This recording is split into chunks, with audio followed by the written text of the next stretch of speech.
Young public news YouTube channel में आप सभी आत्मीय दर्शकों का हृदय की गहराइयों से स्वागत, अभिनंदन, वंदन। फर्जी रेलवे अधिकारी बनकर ट्रेन में सैर, टिकटलेस यात्री की सच्चाई आई सामने। आज हम एक ऐसी खबर लेकर आए हैं जो सुनकर आप हैरान रह जाएंगे। बिहार के समस्तीपुर रेलवे स्टेशन से एक सनसनीखेज मामला सामने आया है, जहां एक व्यक्ति ने खुद को रेलवे का बड़ा अधिकारी बताकर बिना टिकट के ट्रेन के फर्स्ट क्लास एसी कोच में सफर करने की कोशिश की, लेकिन उसकी यह चालाकी ज्यादा देर तक नहीं चल सकी और रेलवे पुलिस ने उसे धर दबोचा। आइए इस पूरी घटना को विस्तार से समझते हैं। यह मामला 5 जून 2025 का है, जब एक व्यक्ति समस्तीपुर रेलवे स्टेशन पर 12,562 स्वतंत्रता सेनानी एक्सप्रेस में सवार हुआ। उसने सीधे ट्रेन के फर्स्ट क्लास एसी कोच यानी हेक कोच में अपनी जगह बनाई। यह कोच आमतौर पर उन यात्रियों के लिए होता है जिनके पास वैध टिकट और रिजर्वेशन होता है, लेकिन इस व्यक्ति के पास न तो टिकट था और न ही कोई रिजर्वेशन। फिर भी उसने बड़े ही आत्मविश्वास के साथ खुद को समस्तीपुर रेल मंडल का अतिरिक्त मंडल रेल प्रबंधक ADRM आलोक कुमार झा बताया। जब ट्रेन में तैनात TTE यानी टिकट चेकर चंद्रेश्वर राय ने उससे टिकट मांगा तो उसने बिना किसी हिचक के अपनी पहचान ADRM के रूप में दी। उसका रवैया इतना आत्मविश्वास भरा था कि शुरुआत में TTE को भी उसकी बात पर यकीन हो गया। रेलवे के नियमों के अनुसार अगर कोई बड़ा अधिकारी ट्रेन में सफर कर रहा हो तो उसकी जानकारी पहले से रेलवे के कमर्शियल कंट्रोल रूम को दी जाती है, लेकिन इस मामले में TTE को कोई ऐसी जानकारी नहीं मिली थी, जिसके चलते उनको शक हुआ। चंद्रेश्वर राय ने इस व्यक्ति के दावे पर संदेह जताया और तुरंत अपने सहकर्मियों और दरभंगा रेलवे स्टेशन के रेलवे सुरक्षा बल RPF पोस्ट को इसकी सूचना दी।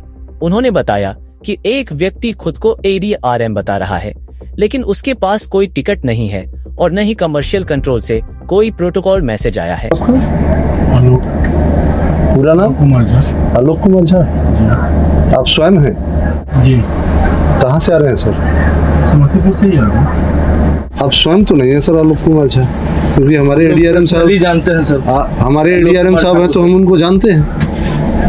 आप सर अपना आईडी दिखा। आप अपना आईडी दिखा दीजिए। किनसे बात कराइएगा? आप तो बोल रहे हैं कि आलोक सर हैं, तो बात किनसे कराइएगा? आलोक से ही बात करें। हेलो हेलो, हाँ हेलो, हाँ, क्या नाम बताएं? RPF है, CTTI है, सारे लोग आए हुए हैं। CTTI RPS सब आए हुए हैं। ठीक है, तो जरा बात कीजिए। तो आप नहीं है आलोक कुमार झा? भतीजा है मेरा। तो आप आलोक कुमार झा भतीजा है तो आप आलोक झा को बता रहे हैं। हम लोग सब अटेंड करने आ गए। आपके पास टिकट है? सुकुमार बाबू, यही आलोक बाबू के नाम। हाँ, टिकट है। आप रिटर्न कीजिएगा, बोलिए गाड़ी रिटर्न कीजिएगा। यह सुनकर RPF ने तुरंत कार्रवाई शुरू कर दी। जैसे ही स्वतंत्रता सेनानी एक्सप्रेस दरभंगा रेलवे स्टेशन पर रुकी, RPF के सब इंस्पेक्टर शिव कुमार सिंह और ASI अमित कुमार TTE चंद्रेश्वर राय के साथ उस व्यक्ति के पास पहुंचे।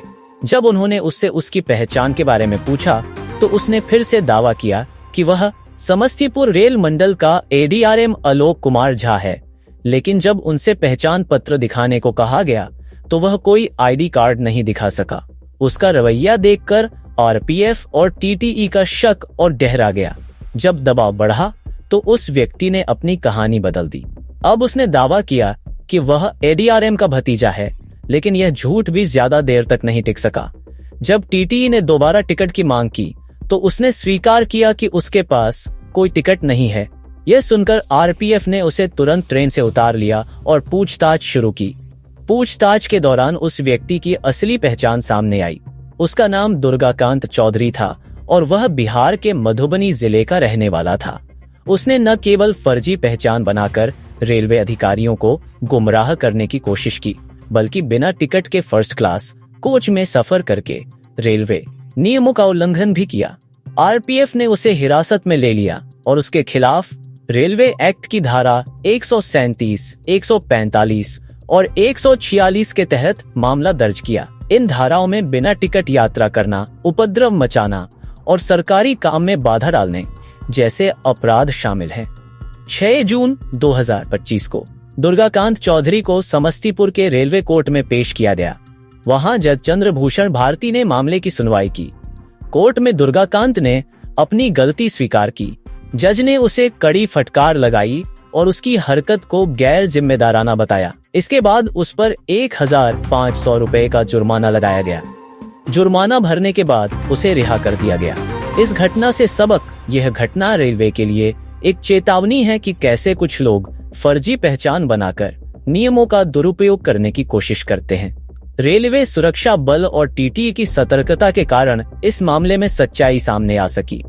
लेकिन यह सवाल भी उठता है कि क्या रेलवे के नियम और सुरक्षा व्यवस्था इतनी सख्त है कि ऐसी घटनाएं दोबारा न हो। साथ ही यह भी जरूरी है कि यात्रियों को जागरूक किया जाए कि वे हमेशा वैध टिकट के साथ ही यात्रा करें। इस घटना में रेलवे कर्मचारियों की तत्परता और सतर्कता की तारीफ करनी होगी।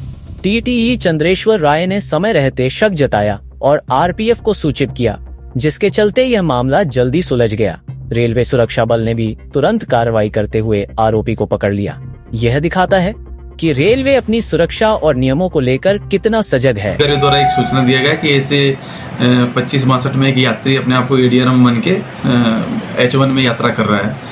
शक के आधार पे हमने उनको यहाँ पे डिटेन किया, जैसा कि सीटीटीआई महोदय और कंट्रोल द्वारा सूचना मिल गया था, तो हमने उसको डिटेन किया। तो वो कहीं से भी उसका दूर दूर तक रेल से कोई संबंध नहीं था। वो फर्जी अपने आप को एडीआरएम बन के H1 में यात्रा करना चाह रहा था। उसको डिटेन किया और विधि सम्मत कार्रवाई करके उसको रेलवे समस्तीपुर के लिए। हम अपने दर्शकों से अपील करते हैं कि वे रेलवे के नियमों का पालन करें। बिना टिकट यात्रा करना न केवल गैरकानूनी है, बल्कि यह अन्य यात्रियों के लिए भी असुविधा का कारण बनता है। अगर आप ट्रेन में सफर कर रहे हैं तो सुनिश्चित करें कि आपके पास वैध टिकट और रिजर्वेशन है। साथ ही अगर आपको कोई संदिग्ध गतिविधि दिखे तो तुरंत रेलवे कर्मचारियों या आरपीएफ को सूचित करें। निष्कर्ष, यह घटना हमें यह सोचने पर मजबूर करती है कि लोग क्यों ऐसी हरकतें करते हैं।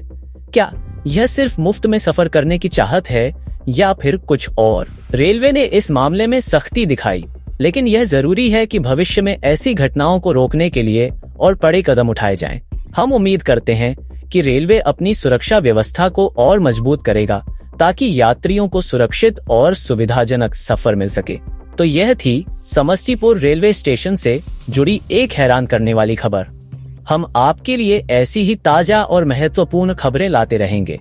हमारे साथ बने रहिए और अगली खबर तक के लिए नमस्ते। Young public news YouTube channel को मिल रहा आप सबका स्नेह, समर्थन, सहयोग ही हमारी मीडिया धर्म प्रतिबद्धता को रेखांकित और मार्गदर्शित करती है। कृपया आप सब अपने इस चैनल को लाइक और सब्सक्राइब अवश्य करें, भूलें नहीं। आप सबका आभार।